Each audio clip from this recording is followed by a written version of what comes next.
Hey Noella, I am going to read your energetic signature. So when I went to your energy field, we were in this dark room, if you will, but it went on just like infinitely. And when I looked down, there was a pathway that had stones that were going down this path. And your energy body was standing next to me, and your higher self said that she has been trying to speak with you and tell you like, hey, just take the first step. That's all I need you to do. She said that you have been caught in this kind of feeling of indecisiveness and not able to make the forward movement that you want. And that's because you have experienced some tower moments in your life where one day you wake up and you're like, oh, a lot of these things aren't resonating in my life anymore. And so I have to shift things. And, you know, that's great when we get out on the other side of it. But when we're currently going through it, it just feels like why is everything kind of like breaking down right now? And that's probably happened several times to you, maybe not on like a big massive scale, but every time that I go through a tower moment, like I know when it's a tower moment. And again, it's always better on the other side, but it can be really difficult to traverse because sometimes it's your job falling out of resonance, or friends, or hobbies, or just things that have felt right for a long time start feeling out of alignment. And that's because you're raising your frequency. And so she was saying that you have been a little bit worried about stepping out on a new path because you don't want another tower moment to happen. She was saying, look behind you, okay? Because you and I were on this path together, and she said, look how far you've come and all of these improvements that you have made in your life by having these conscious awareness jumps and being self-aware and implementing these tools and resources. And then you said, but yeah, at what cost? And I was like, I feel you on that, okay? Like, I get it. And then I want to show you this picture that she had me draw, and it's really funny because it's giving Mario Brothers the way that she wanted me to kind of explain it here. So hopefully you can see this okay. All right, so this is where you and I were at, okay? All that you and I could see were these stones right here. We couldn't see this thing, and we couldn't see behind us. You and me, see, I should have drawn some stick figures, okay? But she was like, I just need you to step right here, okay? Just take this little bitty step for me. And then when we look backwards, then we could see all of the stepping stones that you had taken thus far. And so she was explaining that the way that Earth video games program us is you are traversing through life, okay, this way. And she said, you think that there is a big final boss down here, like Bowser, let's say in Mario. Hopefully you get the Mario Brothers reference, but Bowser's down here waiting for you. So if you keep on going forward, you're gonna have to meet him eventually, okay? And she was like, that's actually the opposite of what is true on our spiritual ascension journeys, okay? She said, Bowser's here. Bowser's at the beginning. This is all of the PTSD and the trauma and the programming and all of the heavy density, capitalism back here too, all this stuff. Okay? You've already beat Bowser, is what she's saying. Like, it's a facadal fear in which you are living under. She said every time you create forward movement for the rest of this incarnation, it is going to be easier.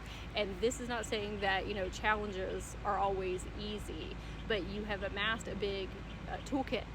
You have raised your consciousness. Like you have an inner resiliency and a strength, but it doesn't have to be a struggle. It can be something that you see as growth moments instead of like, why is this happening to me?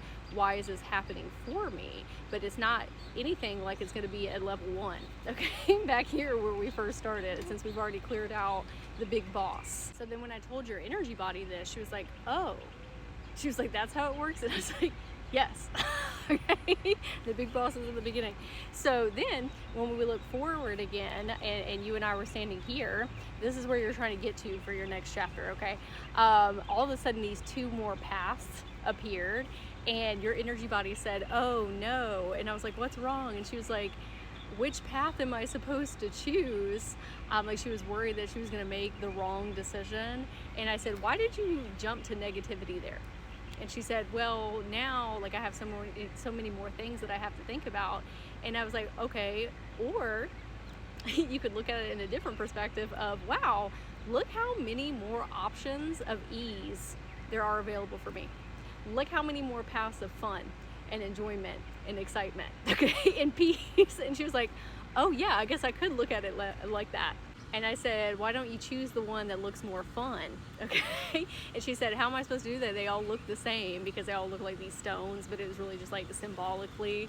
And I said, that's because you're looking with your eyes.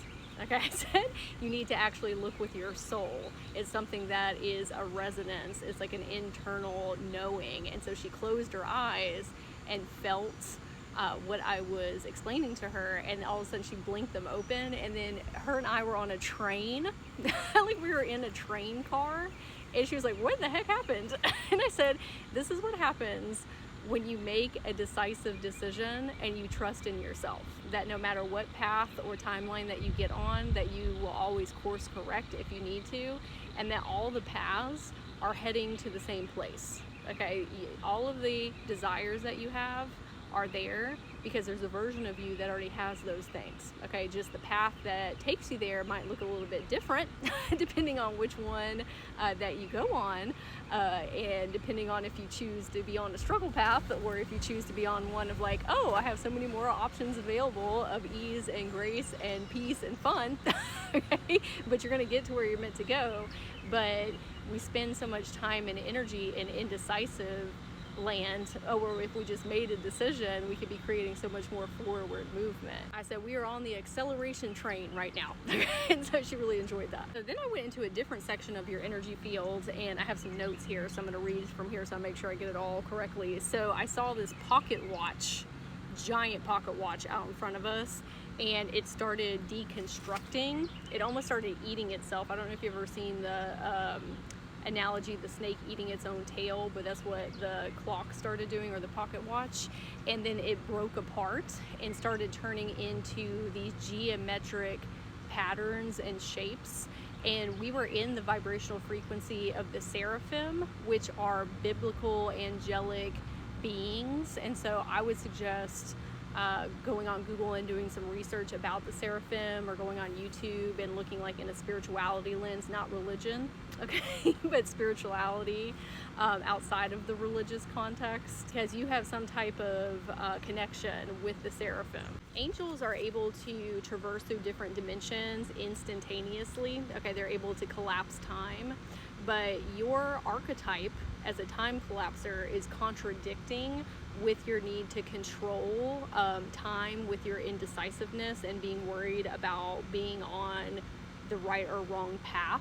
And this controlling mechanism has been birthed out of trauma and programming. And your higher self, or your multidimensional awareness, said you're human, okay, human Noella, is still seeing time as finite instead of seeing you as an eternal being. And this has created a filter lens over what you are able to access in your own Akasha fields.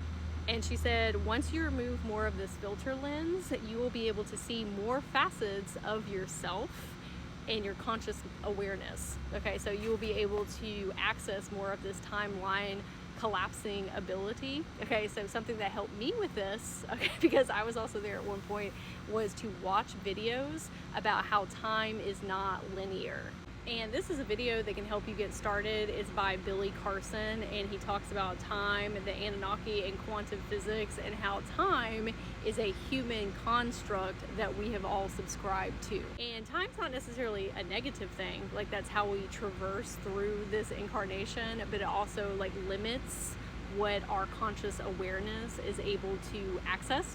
And so the more content that you can get a hold of how time is not linear, is going to help you deprogram and defragment that, so you can access these multidimensional facets of self. And so I want to thank you so much for letting me read for you, and I hope you have an amazingly magical day.